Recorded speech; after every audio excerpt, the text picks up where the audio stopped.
KTM PDS rear shock bikes have a bearing in the swing arm here, which is called a Heim joint. The bearing will typically last a year or longer depending on how much you use your bike. But if you power wash it a lot, or if you do a lot of water crossings, it might well wear out quicker. The bearing is a press fit in the swing arm, so you need to press out the old bearing and press in the new bearing. To test whether you need to replace the Heim joint, put the bike on a work stand so the rear wheel is off the ground, and then grab the rear wheel and pull up and check if there's any play. If you can feel any play at all, that indicates that the Heim joint needs replacing. I'm going to be using the Tokyo Offroad Heim joint press tool. Right now it's set up with the 2017 Plus press tool. Also available as a slightly larger press tool for models up to 2016. Here are some of the tools you're required to change the Heim joint. To remove the lower shock bolt, you'll need a 13mm socket wrench. And the rear brake hose gets in the way, so you'll need a 6mm socket wrench to remove the rear brake hose guide. Then to operate the press tool itself, you'll need a 19mm wrench and a 19mm socket wrench. Then when you reinstall the lower shock bolt, you'll need to apply some Loctite, and Loctite 243 is recommended. Before you start working on the bike, I recommend washing it so it's nice and clean, and also put it on a lift stand so the rear wheel is off the ground.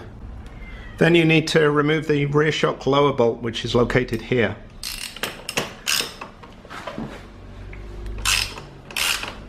And it's held in with Loctite, so you might find it a little tight. Then once you've removed the lower shock bolt, you can move the mud flap off to the side. The next step is to remove the rear brake hose guide, which is located here. With it in place, it stops the press tool being straight up against the Heim joint. So just pull the hose out, and then using a 6mm socket, you can remove the two bolts. The next step is to remove the Heim joint bushes, and these simply push out using a screwdriver. They should come out very easily.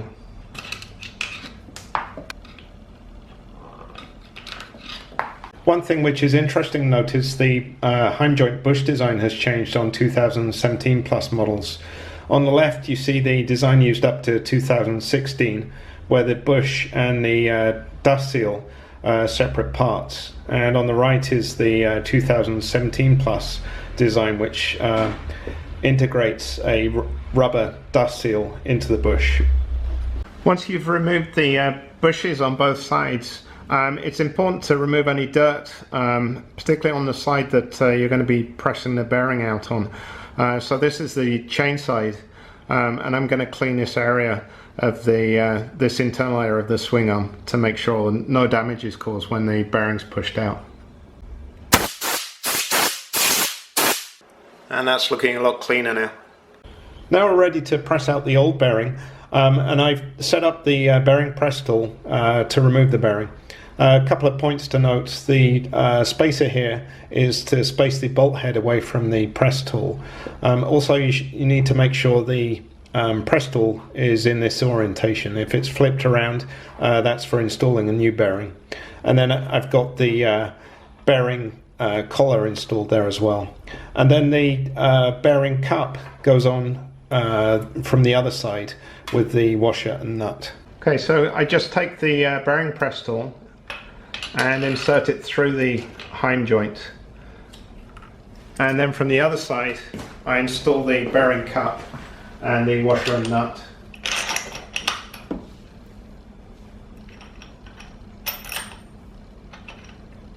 And then before you start pressing out the Heim joint, make sure the tool is aligned correctly in the swing arm.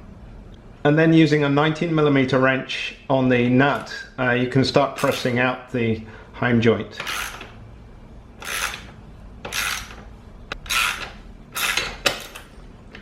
And it's loose now.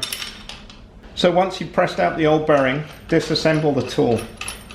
Once you've removed the Heim joint, check the swing arm inner surfaces for any damage and clean it out.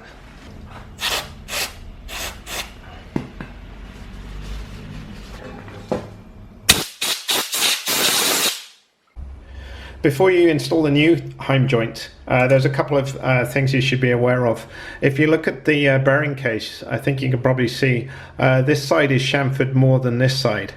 So when you install the bearing, you should press it from this side, chamfer first into the swing arm. Also, the internal surfaces of the bearing are coated in Teflon, so it's recommended not to get any grease inside the bearing itself. I do like to put a little bit of grease on the bearing cage on the outside to help it press in easily though. One tip I have is to put the bearing in the freezer for at least an hour or so, and that shrinks the external dimensions and makes it quite a bit easier to press into the swing arm. I've just removed the bearing from the freezer and install it onto the tool, and make sure the chamfer is on the correct side. So it's going to be pressed in this way, so chamfer is on this side. And then I'm going to put a small amount of grease on the bearing cage just to help it when it's being pressed in. Being careful not to get any on the internal surfaces, and it's ready to be pressed in.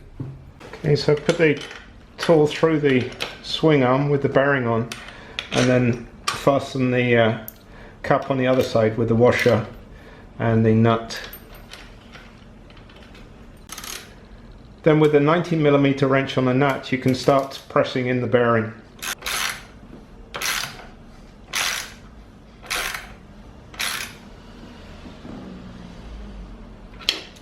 And as soon as the press stop touches the swing arm, stop tightening it and loosen it and remove the tool. Next you can install the bushes. I've applied a small amount of silicone grease around the rubber area of the bushes. If you're working on a 16 up to a 16 model, the bush and the dust seal are separate, so you have to install those in 2 steps. And these bushes press in by hand fairly easily, so you don't need a special tool for those. The next step is to reinstall the shock lower bolt. But you can see here, because it's held in place with thread lock, it's still got a lot of thread lock on the thread. And before you install the bolt, it's important to clean this off, or it won't torque to the correct torque setting. So you can use a wire brush or a die. In this case I'm just going to use a wire brush and brush off all the Loctite. It doesn't take long, but it's an important step. Okay, you can see that now it's much cleaner. And then apply some Loctite 243, ready for installation. Then to install the shock bolt, you need to lift the wheel up and align the hole so the bolt slides through, and then tighten it. And the bolt needs to be torqued to 80 Newton meters. Then install the rear brake hose guide.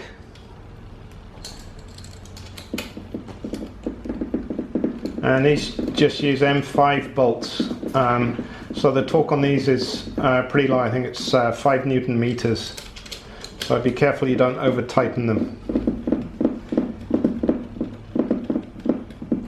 Then snap the rear brake hose into the guide and put the flap back down,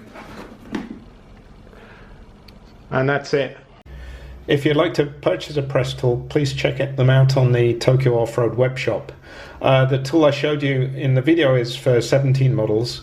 Also available is a slightly larger press tool for 16 models, and a set with both of the tools is also available.